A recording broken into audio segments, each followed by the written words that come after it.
Welcome back to Narrative Mode. I'm Henry with a Y. Usually you hear me from going back and forth with Henry, but today the mood is a little quieter. It's just me, a stack of notes and a film that honestly live rent-free in my back of my skull since it premiered in the late September. We are talking about Paul Thomas Anderson's One Battle After Another. I want to start by acknowledging the sheer physical effect this movie has on an audience. When I walked out of the theater 2 months ago, I felt like I had been through a 3-hour cardio session. My jaw was tight, my shoulders were up to my ears, and looking around the lobby, I wasn't the only one. People were just standing there, blinking at the sunlight, trying to remember what a world without sirens sounds like. This is PTA's first real blockbuster, if you can even call it that. It has a massive budget, car chases, and a superstar lead in Leonardo DiCaprio. But it doesn't feel like a blockbuster. It feels like a high-pressure system moving through a city. It's an adaptation of Thomas Pynchon's Vineland. But PTA has updated it to a next Sunday version of California. It's gritty, it's paranoid, and it is a masterclass in grounded tension. Today, I want you to take a long, deep walk through this film. We're going to look at the 5 specific pillars. First, we'll talk about the myth of the clean slate. Why Bob Ferguson's attempt to live a political life was always doomed to fail. Second, we're going to a deep dive into the antagonist, Colonel Lockjaw, and what Sean Penn's performance tell us about the pathetic nature of fascism. Third, we'll examine endurance versus heroism. This isn't a movie about winning, it's a movie about not breaking. Fourth, we have to talk about the inheritance of conflict, the role of the daughter, Willa, and the tragedy of a generation that inherits a war they didn't start. And finally, we'll wrap up with the legacy of truth. Why the only way to protect the future is to stop lying about the past. So pull up a chair, get comfortable, we're going back to Bacton Cross. Let's talk about Bob Ferguson, or as he was known back in the day, Ghetto, Pat Calhoun. DiCaprio's give us a performance here that is so far removed from the movie star persona.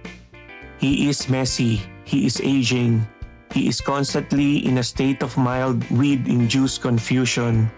He lives in a sanctuary city called Bacton Cross, raising his daughter Willa and trying his absolute best to be nothing.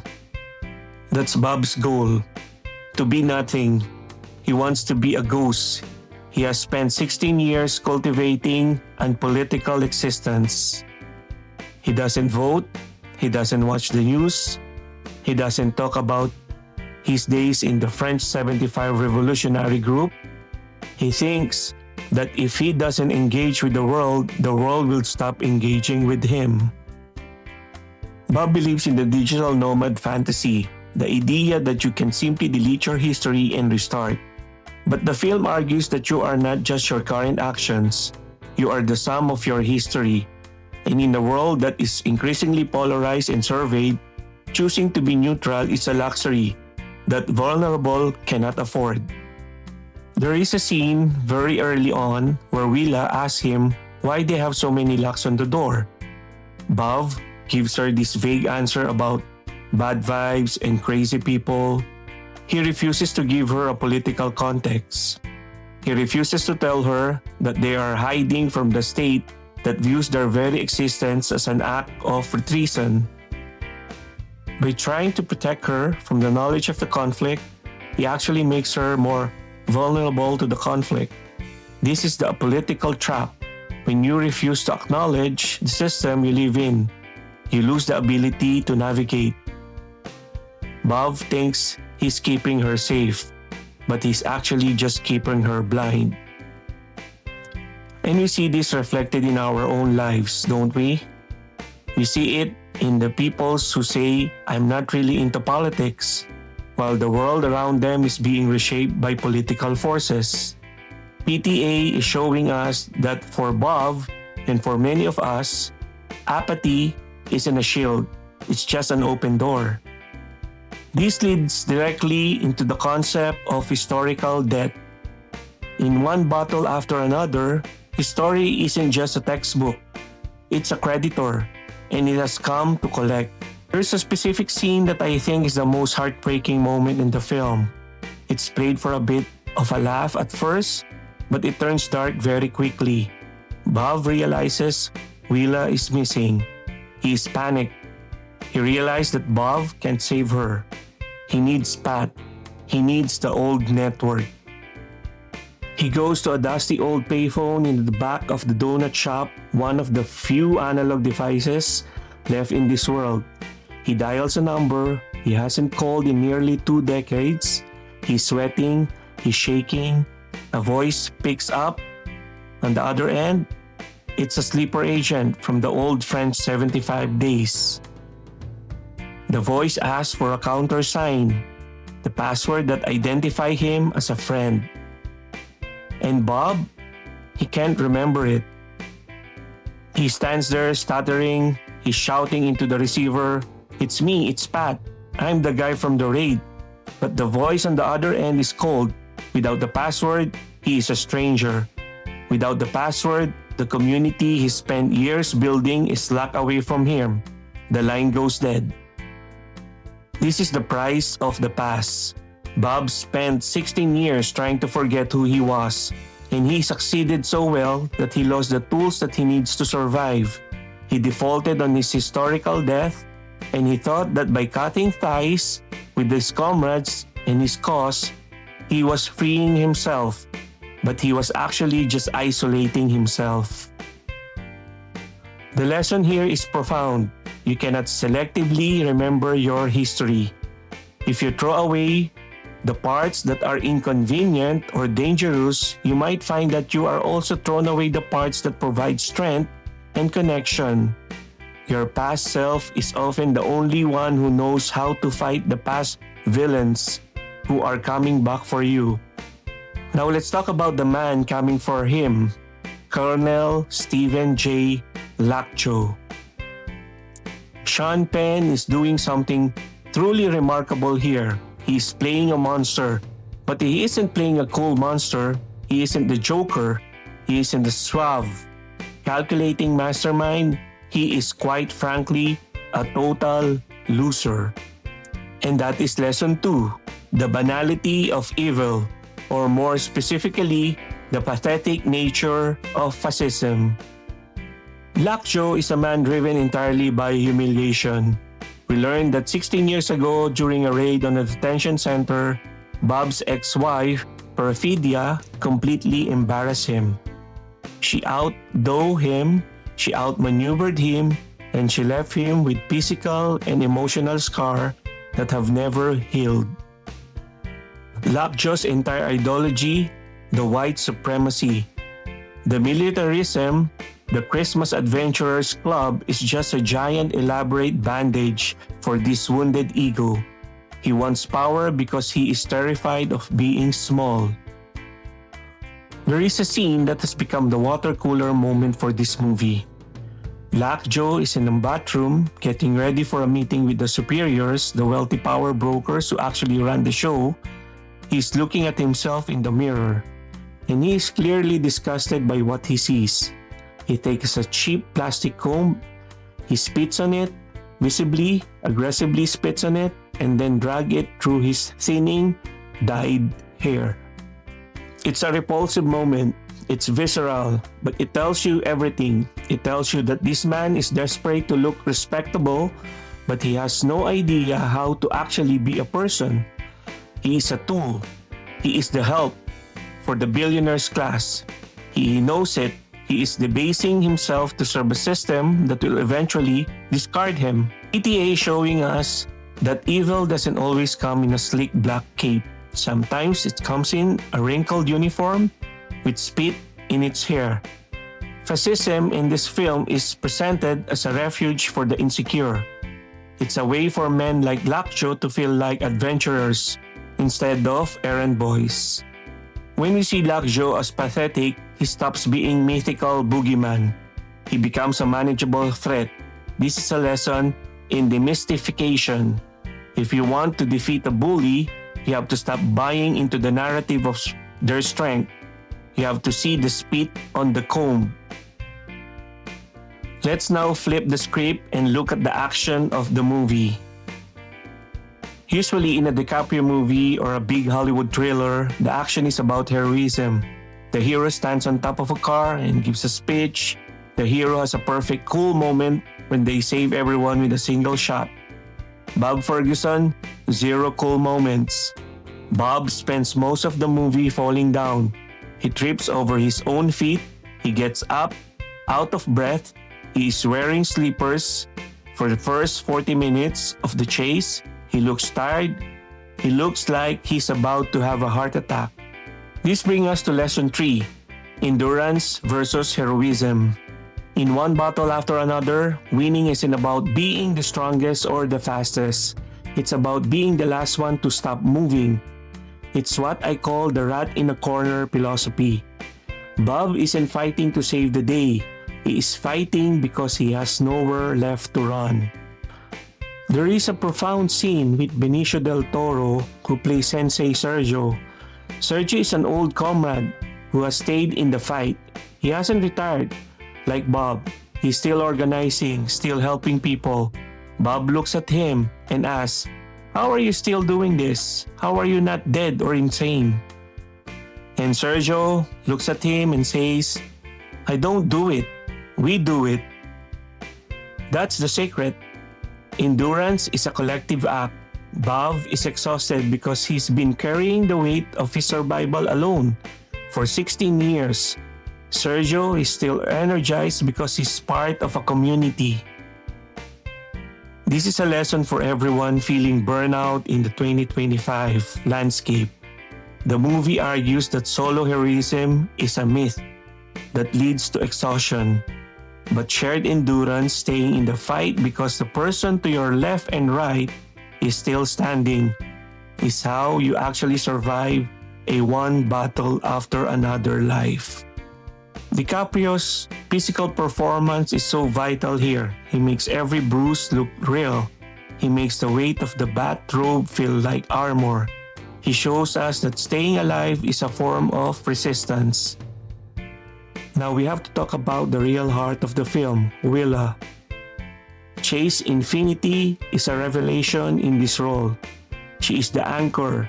If Bob is the past and Lockjaw is the rot, Willa is the future that is currently being stolen.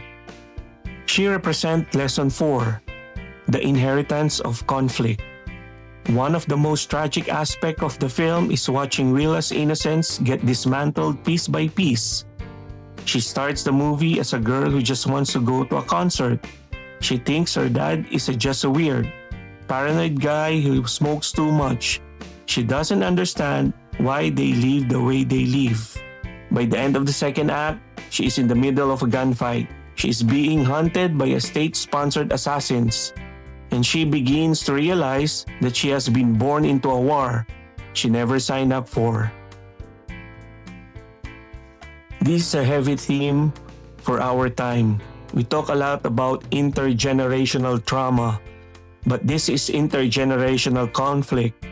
Bob tried to shield her by hiding the truth, but all he did was leave her unprepared for the reality of the world. He gave her a peaceful upbringing in the house built on a minefield.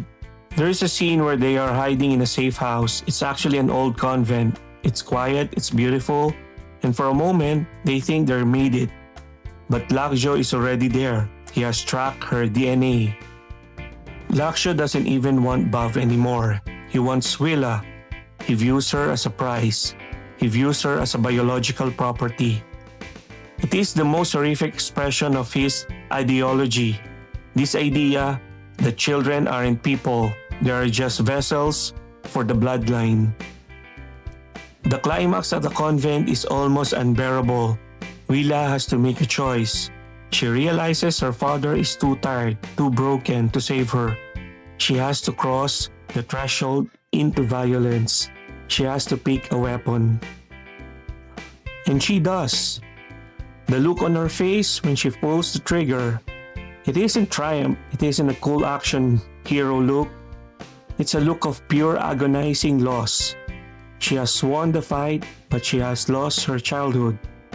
She has inherited the one battle after another. This is the ultimate cause of Bob's silence, because he wouldn't tell her who they were. She had to find out by killing someone. Let's talk about the ending. The fate of Colonel Lockjaw is perhaps the most cynical and perfect thing PTA has ever put on film. After the disaster at the convent, Lockjaw crawls back to his masters. He goes to the Christmas Adventurers Club, this high-end mahogany-walled den of ultra-wealthy. He thinks he's the hero. He thinks he's finally earned his seat at the table. He has the DNA result. He has the victory.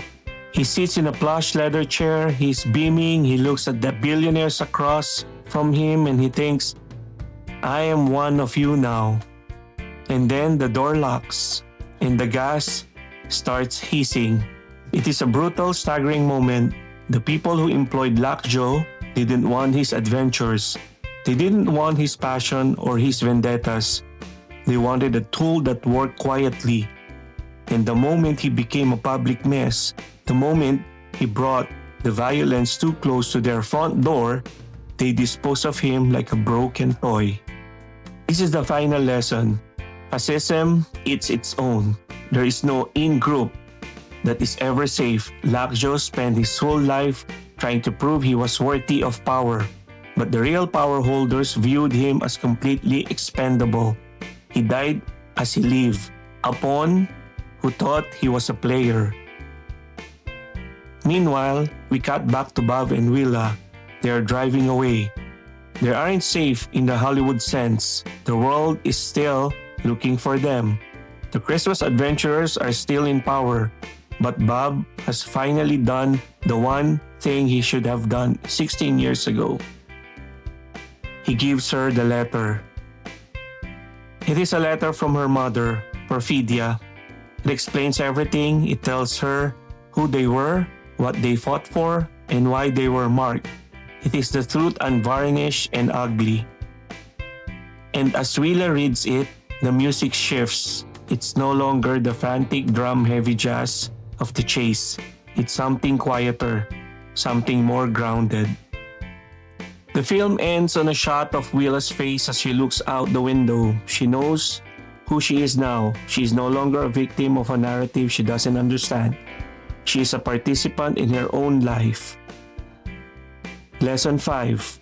Truth is the only armor. Bob thought silence was protection. He was wrong. Silence is a cage. Truth, even painful.